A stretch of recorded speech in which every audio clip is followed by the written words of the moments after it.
Buenas tardes, amigos. Bienvenidos y bienvenidas. ¿Cómo están? Buenas tardes. Bienvenido, doblemente bienvenido. Muchas gracias, muy amable. ¿Cómo pasaron? Y bien, yo cuando vi la tromba esta mañana dije, vuelve Sotelo. Sí, no, pero no era yo. La tromba que se observó, que en realidad fue registrada por un colega, la difundió en las redes sociales, fue a la altura de Costa Azul, ¿sí? Pudo haber sido en tierra. Una especie de tornado, ahí lo estamos viendo. Es impresionante como imagen, la verdad. Sí. Los colegas de Subrayado dicen que también se consignaron vistas de este fenómeno en Costa de Oro, donde tú decías, en Maldonado y también en Rocha. ¿Siempre en el mar? Siempre en el mar. Y afortunadamente sin ningún daño a ninguna persona, ¿no? Pero es impresionante como fenómeno. La verdad es que, miedo, ¿eh? Sí. Sí, porque es lo que decía alguien que lo publicó en las redes o que lo retuiteó, no recuerdo, decía, estoy grabando esto y la verdad que me da miedo, porque no sabés, más allá que lo ves en alta mar, si no viene hacia donde estás tú. Sí, y además podés pensar, ¿qué está pasando en alta mar? Claro. ¿Habrá gente en una barca, en dos? Claro. Esto estará cruzando por un canal donde están transitando... Sí, barcos. Claro. Barcos de pescadores. Todo, desde el más desprotegido hasta los cruceros. Entonces uno ve ese fenómeno y quizás no genera, porque como no lo conocemos mucho tampoco, quizás nuestras aprensiones sean excesivas, pero es espectacular. Y en ese espectáculo sentimos que somos chiquititos ante la naturaleza. Bueno, hablando de naturaleza, se viene un fin de semana con madrugadas frías, muy frías para la época. Es decir, por debajo de 10 grados, unos 6, 7, 8 grados en las horas más frías. Y esto, asociado a vientos, hace que, por ejemplo, en el departamento de Rocha, en la zona costera, puedan registrarse sensaciones térmicas de 2, 3 grados, acaso menos, temperaturas invernales. A esa hora del día, avanzada la jornada, tanto del sábado como el domingo, habrá temperaturas normales para el mes de noviembre. Ya sabemos que está bastante más frío, ha bajado la temperatura y veíamos recién la torre desde la antena del canal que tiene en la cámara unas cuantas gotas de lluvia que hoy han ido y venido, inclusive con algunos momentos de sol, pero es un día bastante inhóspito. Si pueden quedarse en casa, nosotros les prometemos acompañarlos, prometemos, debí decir, y ya comenzamos con nuestro trabajo periodístico. Se evalúa por parte del Poder Ejecutivo generar la esencialidad ante el anuncio del paro de las estaciones de servicio. Estamos en contacto con el señor Jorge Bonino, es secretario de la Unión de Vendedores de Nafta. Buenas tardes, Bonino, bienvenido. Buenas tardes. ¿Cómo está? Bonino, ¿ratifican la medida que decidieron para los días lunes y martes próximos de no vender combustible? Sí, por supuesto, sí. Está plenamente confirmada. Ayer tuvimos una asamblea a los efectos de ajustar detalles operativos, sobre todo lo que tiene que ver con la cobertura justamente de servicios esenciales, y además, bueno, analizando las últimas malas noticias que hemos tenido, que ha sido la comunicación que recibimos el jueves de parte de ANCAP y del Ministerio de Industria sobre los cambios que se pretenden introducir en el sistema de distribución. No, pensé que se refería también a las declaraciones de la ministra. La ministra dijo ayer, dice, me pareció, en referencia a la decisión que tomaron ustedes, ¿no? Me pareció raro que algunos actores salieran a plantear un conflicto con declaraciones realmente fuertes antes de que tuvieran una reunión con el directorio de ANCAP o con el ministerio. La verdad es que me duele que alguien salga a hablar así antes de tener una reunión. ¿Cuál es la perspectiva de ustedes con respecto a esto? Bueno, creo que la ministra se ha confundido, obviamente tiene muchos temas en su agenda y en particular estos temas de combustible que han ido y venido y todo lo relacionado con ANCAP es muy problemático. Entonces probablemente se haya confundido porque en realidad esta medida está tomada ya desde hace bastante tiempo, en realidad desde el 7 de septiembre, y no es consecuencia de esta comunicación que nos hicieron el jueves, sino que es consecuencia de los incumplimientos reiterados que ha tenido ANCAP, el último de los cuales, que terminó de agravar la situación, fue el no reconocimiento del ajuste salarial que entró a regir en el 1 de julio pasado, y adicionalmente la congelación del margen bruto, o sea que no solo no incorporó ese costo, sino que no ajustó ninguno de los otros costos como periódicamente lo debía hacer en base a la paramétrica. O sea, esta medida es anterior a este anuncio, y este anuncio, que es muy grave para nosotros, en realidad determinó que hubiera gente en la asamblea de ayer que planteara tomar una medida de mayor extensión que 2 días de paro, lo que en definitiva no prosperó, no hubo una moción concreta, sino fueron opiniones, porque hemos mantenido esta decisión que pretende ser, por un lado, una forma de protesta constitucionalmente respaldada como derecho básico, y una alerta a su vez porque aparentemente no se tiene claro o no se tiene conciencia de lo que puede llevar esta situación en cuanto tiene que ver con la supervivencia de las estaciones de servicio y la fuente de trabajo que ellas generan. ¿Y a qué puede llevar concretamente? Y puede llevar a un caos, a un cierre, un quiebre. Primero, como pasa en cualquier empresa, si uno ve que los números cada vez cierran menos, empieza a tomar medidas de recorte. Y va generando un círculo vicioso que es achico acá, eso probablemente me provoque deterioro de mis servicios, eso probablemente me provoque deterioro de mis ventas, achico más, sí, hasta que terminó cerrando. Y el primer achique, el más evidente por el peso que tiene, probablemente sea el del personal. Y puede llegar un punto en que si esto se lleva a cabo, o sigue este proceso de no cumplimiento por un lado y de cambio del sistema de distribución en una forma que consideramos absolutamente inapropiada, puede determinar que se llegue a personal cero, es decir, al autoservicio. Como pasa en otros países.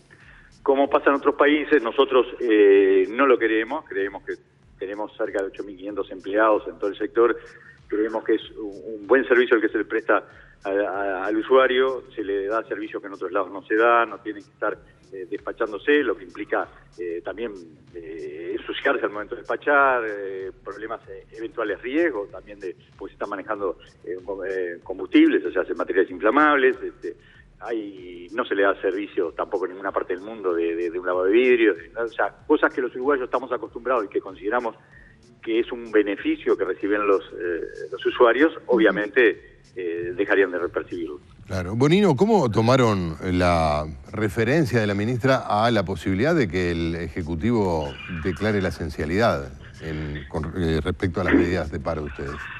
Bueno, lo tomamos como lo que dijo, que se estaba analizando, y bueno, supongo que una vez que hagan el análisis llegarán a alguna conclusión. Nosotros también hicimos nuestro análisis con nuestra asesoría jurídica y llegamos a la conclusión de que teníamos la potestad constitucional del derecho a protesta, que eso estaba avalado no solo por la Constitución, sino también por normas supranacionales, como convenios internacionales, y que en la medida que nosotros protejamos aquellos servicios esenciales que tienen que ver con la salvaguardia de la vida humana, con la seguridad y con la salud, cosa que efectivamente vamos a hacer, estaríamos perfectamente llevando a cabo una medida constitucionalmente respaldada.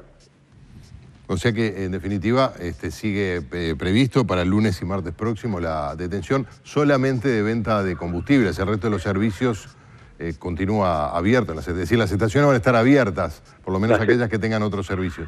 Las estaciones exactamente van a estar abiertas como tales, los empleados van a poder trabajar, lo único que no van a despachar combustibles líquidos y además sí se va a despachar los servicios esenciales, es decir, ambulancias, bomberos, policía, móviles militares, las lanchas de ADES, o sea, los servicios realmente que son esenciales. ¿Cuánto pesa, si es que se puede establecer, porque hay estaciones que tienen, bueno, muchos otros servicios, mini shops, etcétera? ¿Cuánto pesa la mano de obra en el costo total de una estación de servicio? Y bueno, más de la mitad. Y en la medida que hoy no están reconocidos los incrementos salariales, ya debemos andar por el orden del 60%. ¿El 60% de la caja? Del costo de tener abierta la estación. Del costo, exacto. Perfecto. Jorge Bonino, muchas gracias por este diálogo. Veremos cómo evoluciona el tema en las próximas horas, porque obviamente si hay alguna novedad surgirá entre hoy y el fin de semana, ¿no? Bueno, esperemos, seguiremos atentamente todos los hechos. Muchas gracias. Muchas gracias, buenas tardes. En el día de ayer, una televidente, Gianela Wojciechowski, seguramente lo dije mal, mil disculpas, no lo había leído antes y debía haberlo hecho para tener la pronunciación más pulida. Nos escribía: estoy jubilada por enfermedad, quiero compartir con ustedes que mañana, por el día de hoy, es el Día Mundial del Prematuro. Y decía, allí está mi nietita con otros guerreros como ella. Y nos mandó un par de hermosas fotos, explicó que ambas son de La Española.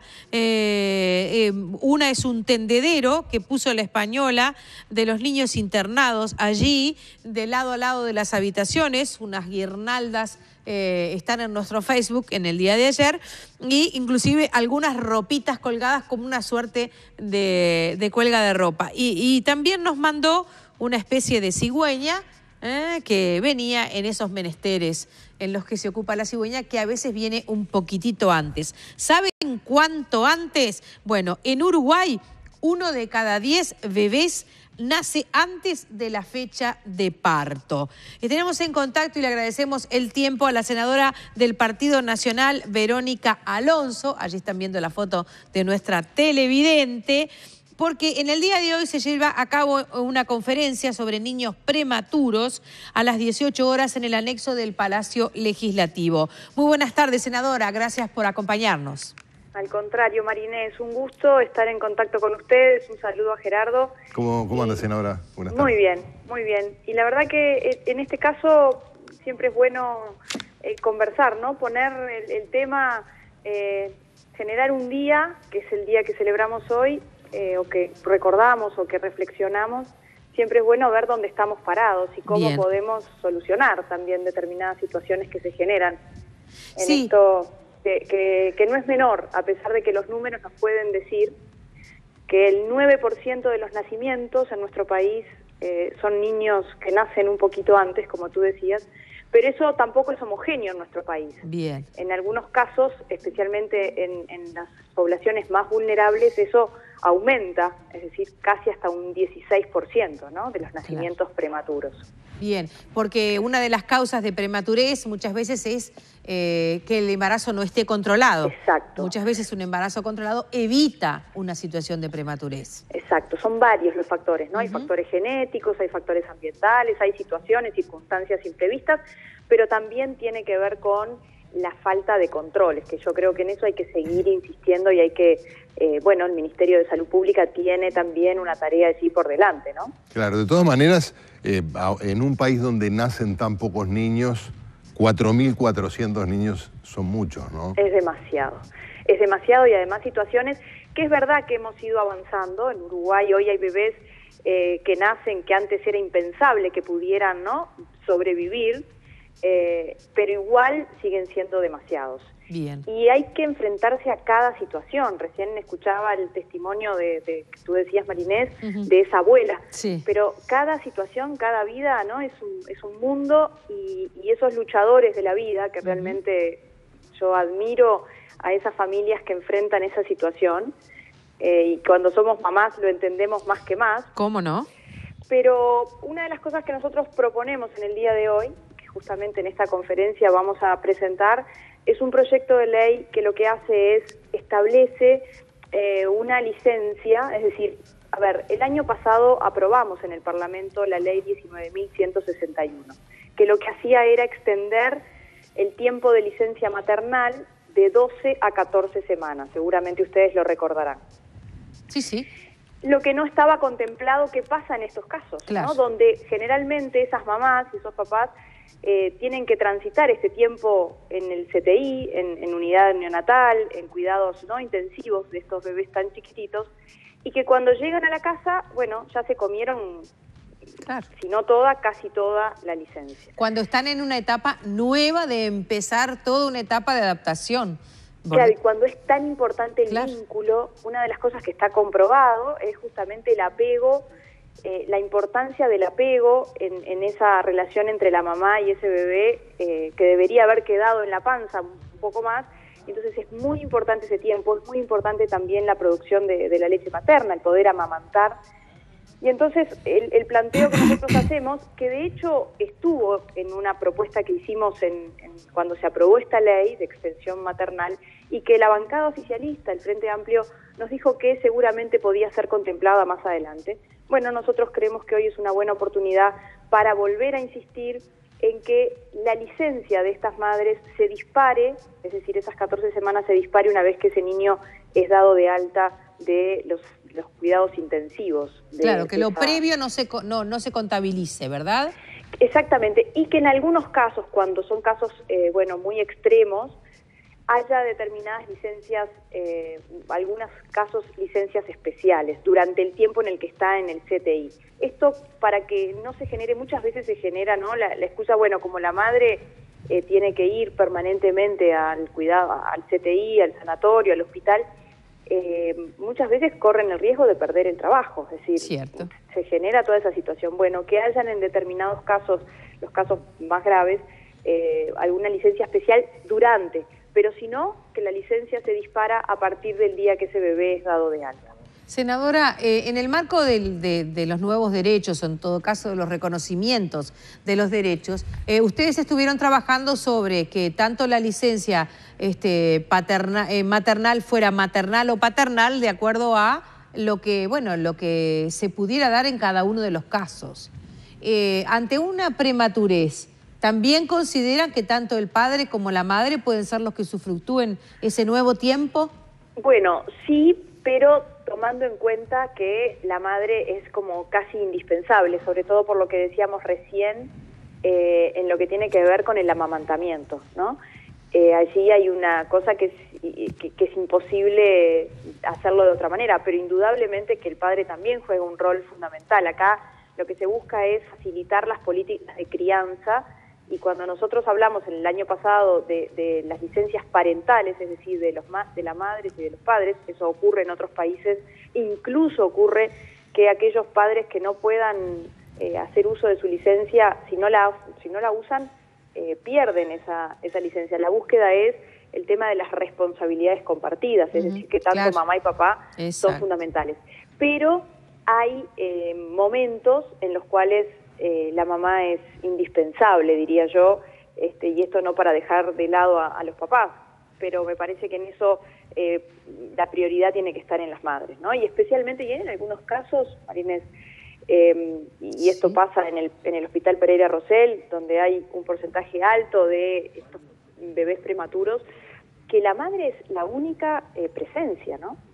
Así que a eso se le agrega, o sea, es el único sostén familiar. O sea, imagínense la situación donde a veces no hay presencia de un papá, donde ahí todavía es más necesario esa contención de ese bebé que llega a su casa, y esa mamá que trabaja y que es el sostén familiar y económico. Bueno, son casos muy difíciles de abordar si no les damos determinadas, por lo menos situaciones para sobrellevar estas dificultades. Está claro. Senador, usted mencionó políticas de crianza. Obviamente se hace referencia a políticas nacionales para estimular, favorecer la crianza de bebés y en definitiva también la reposición de la población, la maternidad, la paternidad. ¿En qué punto se encuentra el Uruguay en comparación con otros países avanzados en esta materia de políticas de crianza? ¿Y por dónde en todo caso habría que avanzar? A ver, yo recuerdo en el periodo del presidente Mujica, yo le llevé en aquel momento algunas propuestas concretas para fomentar la natalidad en nuestro país, ¿no? Tomando en cuenta esto que tú decías recién, Gerardo, que en nuestro país nacen 47.000 aproximadamente niños, una tasa muy baja en el país.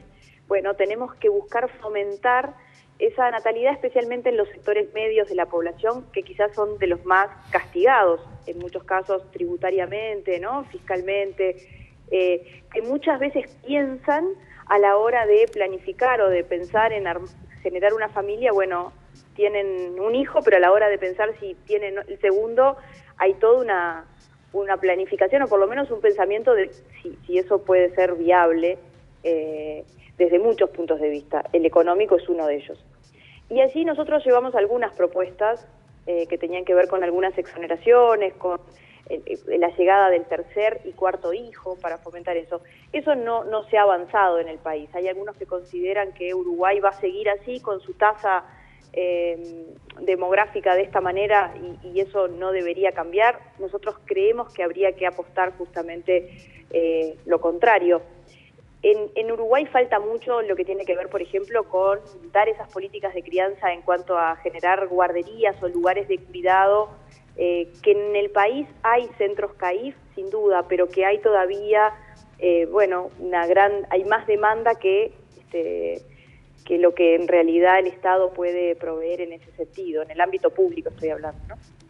Y después, si bien se aprobó el Sistema Nacional de Cuidados, que de alguna manera va a contemplar, ¿no?, lo que tiene que ver con la niñez como población, además de la discapacidad y la vejez, igual todavía estamos en pañales, es decir, todavía no hay claramente dónde van a estar enfocadas esas políticas de cuidado en lo que tiene que ver con la niñez específicamente hablando. Yo creo que hay que apostar, como tienen en algunos casos Francia o Suecia, esas políticas mucho más amigables en lo que tiene que ver con las mujeres que salen al mundo laboral y que puedan cuidar a sus hijos y que a su vez puedan planificar aumentar la familia. Me parece que tenemos que ir en ese camino. Creo que Uruguay ha dado algunos pasos, pero todavía me parece que hay desafíos muy grandes por seguir trabajando. Senadora, para cerrar y agradeciéndole su tiempo, Beatriz Suárez y Alejandro nos dicen qué pasa con la etapa de la internación, qué pasa el prematuro mientras está el sanatorio, en el sanatorio, si la licencia se dispara cuando salga. Bueno, por eso mismo decíamos recién que nosotros en este articulado que presentamos hoy prevé que si bien la licencia se dispara a partir del alta de ese bebé, cuando ya cumple determinadas situaciones, incluso de peso, cuando ya no reviste esa gravedad, en los casos en los que están durante la internación, bueno, para determinados casos, con un peso específico, con un nacimiento en determinadas semanas, haya una licencia especial, ¿no? En esos casos que pueda haber una licencia especial para que no se generen estas situaciones que decíamos recién, en las cuales está la incertidumbre de si puede conservar el trabajo. En algunos casos, además, Marinés, viniendo al hospital a Montevideo y viviendo en el interior, ¿no? O sea, hay que analizar cada situación que son de verdad muy complejas. Entonces, en esos casos, buscar la posibilidad de generar una licencia especial. Senadora, ¿conversó con los otros responsables en el Palacio Legislativo? ¿Habrá acuerdo para esto?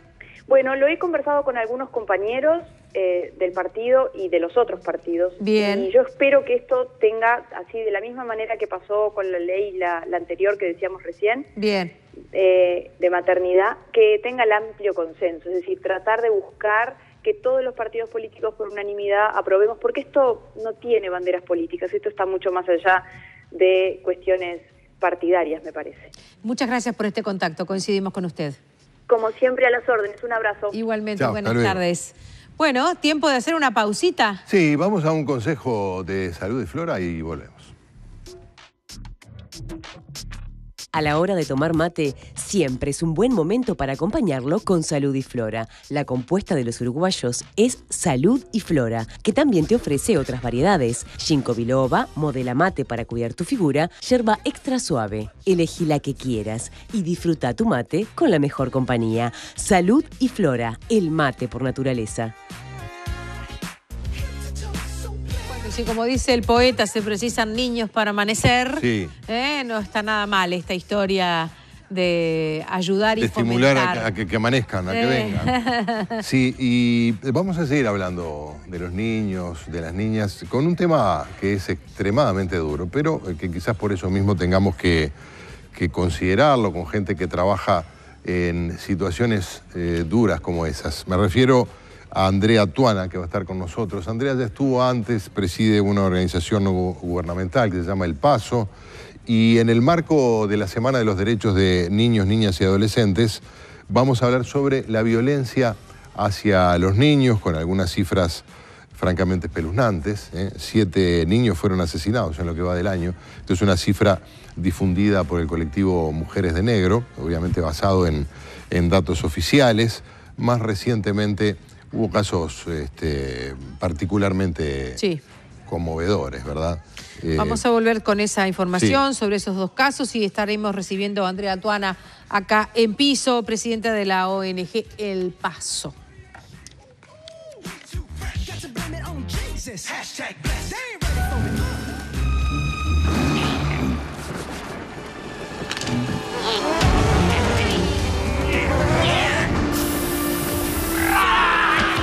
Raid, rápida acción para mamás exigentes. SC Johnson.